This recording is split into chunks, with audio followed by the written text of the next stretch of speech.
Welcome. Today, we're fixing the issue of voice emails not working on Gmail.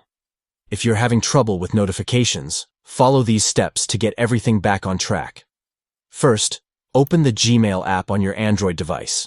Once you're in, tap the three horizontal lines at the top left corner of your screen. This will open the menu. Next, tap Settings to access your Gmail settings.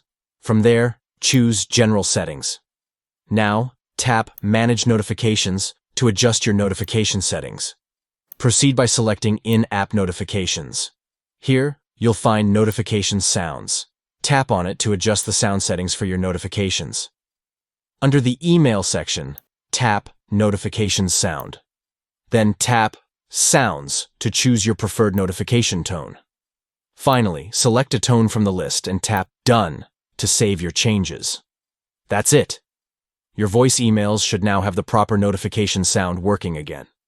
If this video helped you out, don't forget to like, subscribe, and hit the bell icon for more helpful tips. Thanks for watching.